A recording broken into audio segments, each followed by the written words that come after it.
Team's kind of been around 500 so far this season, and at least still competitive though. What is Marlins got to do from here on out to kind of win the division, make the playoffs?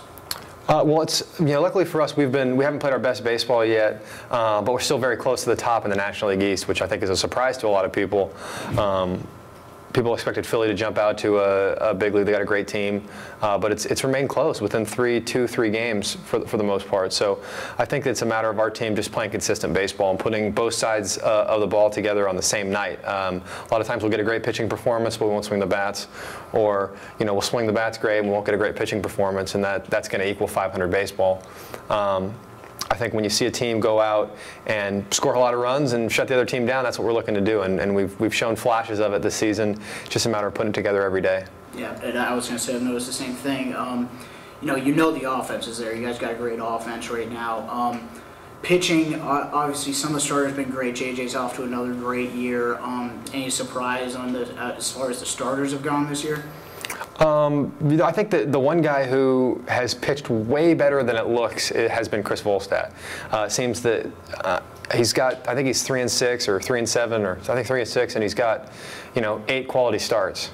And so if you look just at his record, you look just at his ERA, you don't realize how well he's been throwing the ball. I think he's had a tough luck first part of the season.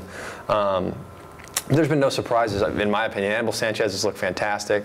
Nate Robertson was a late acquisition in spring training, is a veteran presence in the clubhouse, and he really knows how to pitch. And then, Josh Johnson, Ricky Nolasco have been the guys that we thought they are. JJ's been outstanding, and Ricky's been great as well. Leo been any surprise to you? Because he's always been lights out. No, not at all for me. Knowing the kind of stuff that he has, it's just a matter of time. We really needed to get him mentally under control. He's very excitable. He wants to win every game. He doesn't like the other team. And so once he kind of took a step back and calmed down and relaxed a little bit, I think he settled into that closer's role a little bit better. And because of it, he's been outstanding this year. And there was, some talk about the Marlins possibly going after Dontrelle Willis again. Just got traded to Arizona. Was there any talk about that in the clubhouse, about him possibly making a return? I think a couple of the guys said some stuff, but Dontrelle struggled the past few years. And when you look at our starting rotation especially, there's not really an open spot for anybody at this point.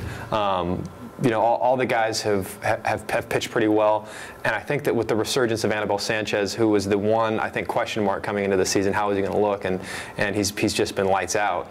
And hopefully we get another good outing from him tonight in New York. But with his resurgence, there's not really a spot, and I don't see Dontrelle as somebody who is going to be coming out of the bullpen. I think he's a starting pitcher, and I'm sure he's going to have some more success now that he's back in the National League. And we talked about Stanton before. You got to play a little bit with him in spring training and stuff. Actually, I don't know. Did you? Yeah. Tell me, what kind of athlete is he that's possibly going to be joining your team here soon? He's really special. I think that more so. Obviously you can look at the guy and you can see what he brings to the table physically, but when you get to know him and his personality and see how hard he works, it's really refreshing to see a young player not take his ability for granted. I think sometimes we see that in professional sports, and he hasn't done that yet. And hopefully he keeps that same attitude, because if he does, he's going to be a successful Major League Baseball player for a long time. He has all the physical ability, and he's developing the right work ethic. I think that his time with Double-A hitting coach Corey Hart has really helped. They've developed some drills for him, and he's been hitting it for a higher batting average this year. He's hitting really well in big situations from the stuff that I've seen, and shoot, the guy's got 20 home runs. He's an impressive physical specimen. So if he keeps all that stuff together and keeps a low profile and a clear head, then he could really help our team. A few weeks ago, obviously we had this big Hanley hustling situation out for that ball out in left field. How did the team handle that and kind of respond to that? What's the attitude in the clubhouse right now with Hanley, or is that all gone? All over? I think it's pretty much all gone. He apologized to some of the guys when they were on the road in St. Louis, I believe. And one thing people fail to realize when they talk about Hanley Ramirez, they've seen him in the big leagues for so long. They think that he's a veteran. They think that he's this 32-year-old guy. Guys, he's young, and his whole life he's been able to kind of play things by his rules, because he's been such a great physical talent. But I will say that playing with Hanley now for the last 3 years, I've really watched him mature. And I think that's why this was kind of such a shock to some of the guys on the team, because this seems like something, that whole situation seemed like something that he would have done a few years ago. And, you know, people would just kind of say, hey, oh, it's just him being a kid. But we sometimes forget how, you know, truly how young he is. You know, and as a teammate, when you're on a team, it's a family. And sometimes, you know, your family makes you mad, and it makes guys on the team mad, but he came in and apologized like a man. And I think that our team will be better for it. He'll be a better player, you know, for what he went through. And just to end on something light, an email I saw today, Major League Baseball releasing the all the Twitter names, official Twitter names for all the guys around the league. Obviously, I've been a follower of yours. You've got one of the, probably the more interesting ones around. Man, Bear, Pig, right? Or Wolf? Wolf. Man, Bear, Wolf. Okay. So tell me how that originated a little bit. I can't tell anybody that. That's a secret. That's a secret. That's a secret, man. That's something you got to figure out on your own. How it was composed. Actually, I'll tell you, I got on Twitter because we went to Chris Coughlin and I went to Kuwait and Iraq, and the Marlins wanted us to go on Twitter to be able to send stuff home and keep stuff updated. And it's ended up being pretty funny, I think. You know, I found all these different people I follow and get different stuff. But yeah, as far as the origin of the name, that's for all the people out there that are interested in it to do their research and try to figure it out themselves. Well, you saw me mistake. I said Man, Bear, Pig. And I'm a South Park watcher. Has there been a lot of questions that it's something stemming from that? Yeah, there's been some questions. I mean, I will say that the progression of the name definitely was inspired by the Al Gore South Park episode. That was the inspiration behind it, but wolves are cooler than pigs.